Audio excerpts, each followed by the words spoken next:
जोहार। आदिवासी कार्यक्रम जोहार इंडिया में आपका हार्दिक अभिनंदन। मैं हूं मुक्ति तिर्की।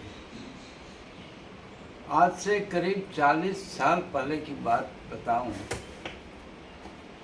उन दिनों असम से प्राय हर बार हर 3-4 महीने 5 महीने में आदिवासियों की टीम आया करती थी और यहाँ दिल्ली में सांसदों मंत्रियों से मिल कर के असम के आदिवासियों की संवैधानिक मान्यता, अनुसूचित जनजाति के लिए मान्यता के लिए प्रार्थना पत्र मेमोरेंडम ला करके यहाँ देते थे लोग और उनके साथ बातचीत करके वापस चले जाते थे। ऐसी स्थिति में मैं पहली बार सोचा कि असम जा कर के इनसे मिला जाए, हमारे आदिवासी भाइयों से जिनके बारे में बारंबार वहाँ का प्रतिनिधिमंडल यहाँ आता है।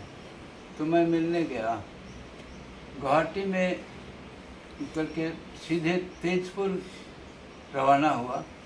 तेजपुर जा कर के पता लगाया आदिवासी हॉस्टल, और आदिवासी हॉस्टल जा कर के वहाँ के आदिवासी छात्रों से मिलने का मौका मिला।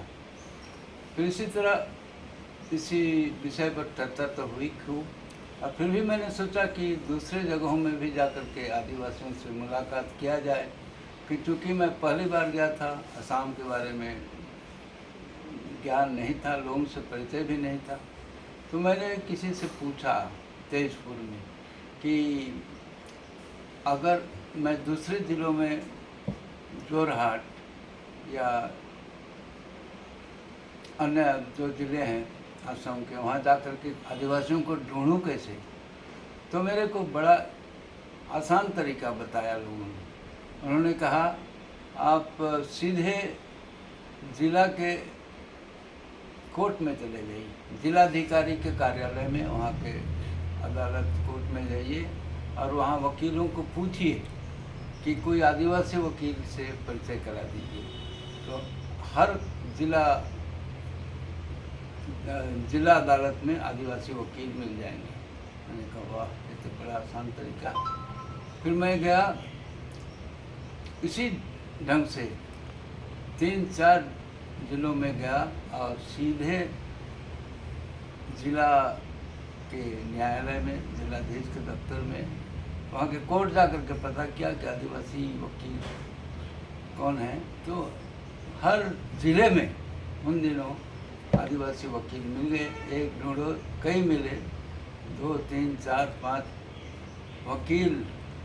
मैंने सोचा, मैं बहुत खुश हुआ कि असम के आदिवासी काफ़ी शिक्षित हैं और वकालत तक इन्होंने कर रखा है। वकील हमारे समाज से यहाँ वकील मौजूद है। खुशी हुई, लेकिन फिर भी ये सोचने लगा कि जब यहाँ के आदिवासी इस तरह शिक्षित हैं, फिर भी असम में 1 करोड़ के करीब आदिवासी जो हैं, जो झारखंड से, उड़ीसा से, मध्य प्रदेश और बिहार, तत्कालीन बिहार, यहाँ से माइग्रेट होकर वहाँ असम गए हैं और वहाँ के चाय बागानों में काम करने के लिए गए थे और उनके ही संतान अभी वकील वगैरह बने हैं। तो इनको जो ओरिजिनली ये उरांव हैं, मुंडा हैं, संथाल हैं, वो हैं और अपनी संस्कृति, अपनी भाषा इन्होंने अब तक बरकरार रखा हुआ है। यहाँ तक कि आदिवासी धर्म, सरना धर्म भी बरकरार रखा हुआ है। तो इन्हें असम में अनुसूचित जनजाति का मान्यता दर्जा क्यों नहीं मिलता? आज तक नहीं मिला। 75 साल हो गए आज़ादी के।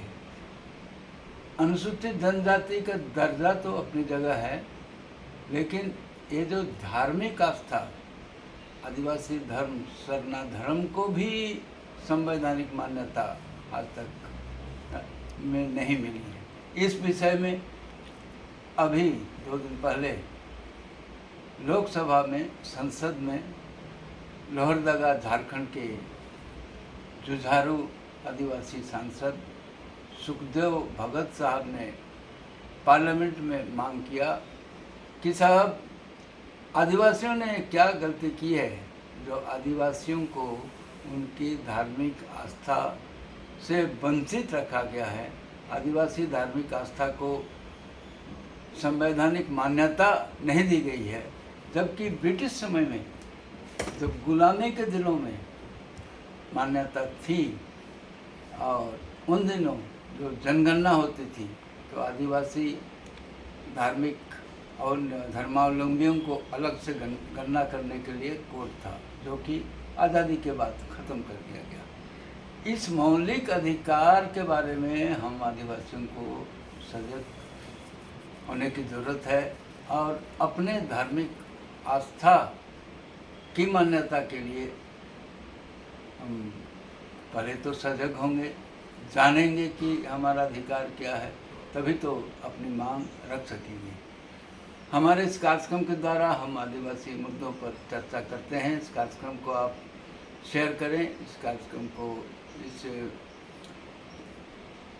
चैनल को सब्सक्राइब कीजिए और अपना आर्थिक सहयोग भी हमें दीजिए ताकि आदिवासी मुद्दों के विषय में हम आवाज़ बुलंद कर सकें, पूरे देश के कोने कोने के में बसे आदिवासियों को एकजुट कर सकें और अपने मौलिक अधिकार, संवैधानिक अधिकार के लिए और न्याय के लिए आवाज़ बुलंद कर सकें।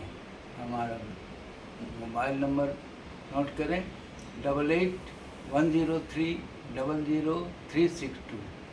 आपकी सलाह और आपके सहयोग के लिए आभारी रहेंगे और हमारा विश्वास है कि हमारी आवाज़ बुलंद होगी, हम कामयाब होंगे। जय आदिवासी।